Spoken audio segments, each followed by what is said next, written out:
WillNisley.com. Will Nisley.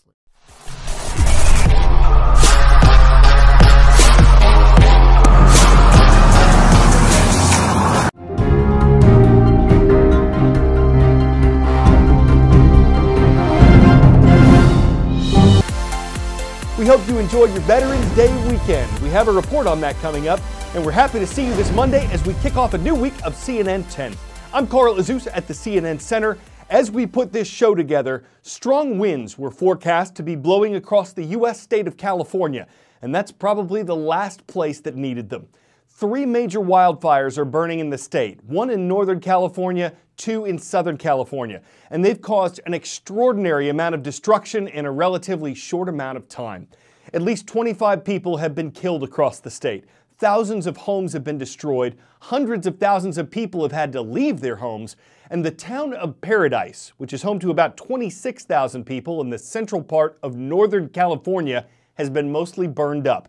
More than 6,400 homes have been lost there alone, plus more than 250 other buildings in the area. That makes the Camp Fire, the name of the blaze that scorched Paradise, the most destructive wildfire in California's history as far as property damage goes. The weather is making things worse. The humidity is low, and the Santa Ana winds, hot, dry gusts that blow in from the desert this time of year, help fires spread by pushing them along.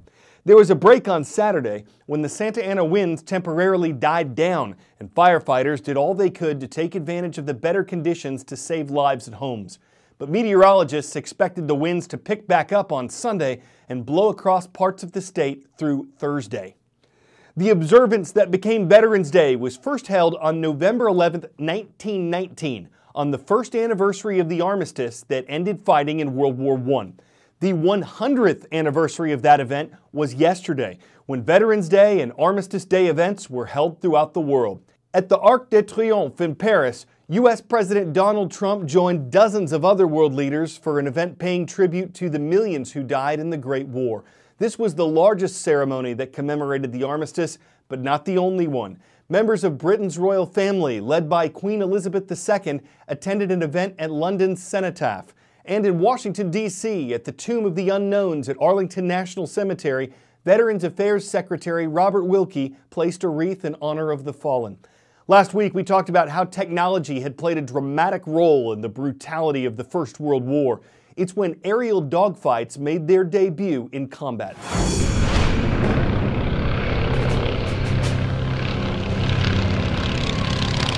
The aircraft was a brand new invention in World War I, just 10 years or so after the Wright brothers first flew. At first, I think the armies of Europe didn't really know what to do with the airplane, but it very quickly found a very important role. And aircraft production and training of pilots, they all skyrocketed very quickly. It was a brand new way of fighting. Having war machines that operated within the air added a third dimension to the battlefield, and they were just learning how to do it. And pilots were throwing bombs out of the cockpit, and they were carrying pistols and rifles in the cockpit, or they would have an observer in a secondary cockpit who had a pistol or a rifle, and they would be trading rounds with other airplanes. I think on the one hand they were terrified because they were young, they were fresh. When they came to the front lines with a unit, they maybe had a maximum of 20 hours of flying time. They just weren't that experienced. I have a lot of respect for the young men who flew these really primitive elemental airplanes back in the day, often with only a few weeks of training. So I can imagine being a 17-year-old kid jumping into one of these airplanes and then being thrown into combat versus, another guy who's probably another 17-year-old kid scared out of his mind who's trying to kill him.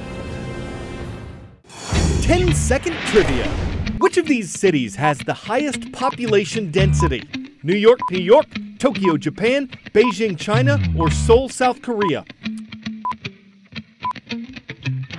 With more than 40,000 people per square mile, the population density of South Korea's capital is the greatest on this list.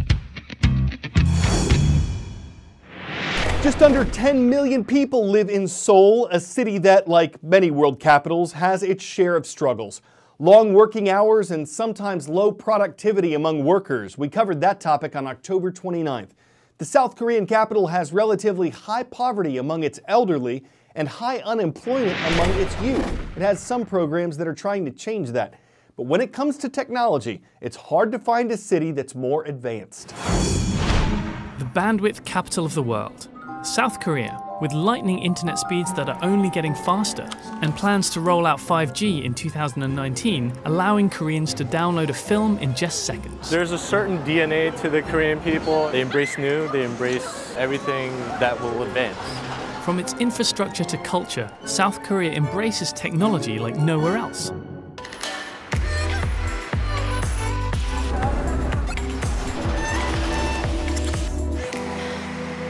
This is Keith Kim, entrepreneur and tech blogger. He's been witnessing firsthand the rapid changes happening here in Seoul.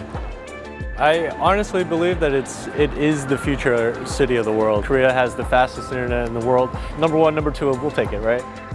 The government invested into internet infrastructure 20 years ago. So now, because of that, we have all this infrastructure to have the fastest Wi-Fi. In the late 50s, South Korea faced financial struggles. They'd just come out of the Korean War that ended in 1953 and had quickly become one of the poorest countries in the world. To turn things around in the 80s and 90s, the government pumped a lot of money into future-proofing, spending billions of dollars building a fiber backbone to bring broadband to every school, office and home. Conditions were perfect to create a small ecosystem for tech to flourish. Government backing with healthy competition, a dense urban population and a culture ready to engage with tech, making it near impossible for other countries to mimic. That culture of Koreans being ingrained in technology has been around for well over like 25 years. In less than a decade, it went from a 3% internet penetration rate to more than 75%. And in 2017, they hit the top spot, with an average internet speed of 28.6 megabytes per second. Not to mention free Wi-Fi just about anywhere you go in Seoul. It's awesome. You can connect anywhere on top of a mountain, inside caves, and still connecting, and still at like super fast speeds. Dazzlingly fast internet speeds changed Korean culture. Online gaming soon became a phenomenon. PC bangs, or PC gaming rooms to you and I, sprung up all over Seoul. PC Bang is a place where you go and play games, right? And what I think it shows is that PC Bangs have been around when I was a middle school student, you know, and that was in like 1999. You'll go there, you have the fastest computers, the fastest internet. It's fun. It's a fun place. South Korea is now home to some 25.6 million gamers. That's almost half the population, not to mention esports. But all this quick progression has come at a cost. According to state data, on average, smartphone users are playing games, tweeting or chatting for 4 hours a day. Hoping to bring back some balance, the government has recently pivoted focus to cultural spaces, creating breakaway quiet havens around Seoul. You know, because if you're staring at your phone for 8 hours a day, it's going to turn to mush. This is definitely an effort to be like, hey, slow down, here's a book, and enrich yourself for a little bit. The Starfield Library consists of over 40-foot tall giant bookshelves. This is like one of the building blocks of the future. You have buildings like this, but they're going to be popping up all over the place. South Korea has managed to transform itself into one of the richest countries, from less than a century ago being one of the poorest, and it's not slowing down. Modern day Koreans are still holding on to that concept of like, okay, we got to move forward, we got to constantly improve, we got to go get it. This is just the beginning, and honestly, in about like 10 years, I'm not going to recognize it.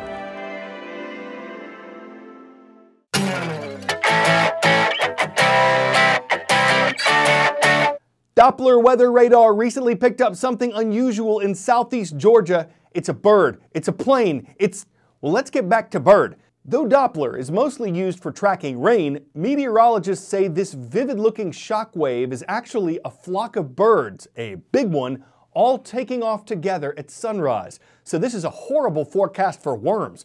In the past, Doppler has also picked up traffic, flying ants, and bats. Now, it might seem kind of loony or even a little cuckoo that Doppler could be swift to grebe graphics of almost anything that would fly. Some forecasters might rail against it for being SORA sensitive. They may want its AVA settings changed turned or dove keyed up to plover weather with razor-billed sharpness instead of being so gullible and getting everything it can. Some might be pretty bitter about it, but that's egrettable and more than we can dove into right now. I'm Carl Azuz for CNN 10, and we gotta fly.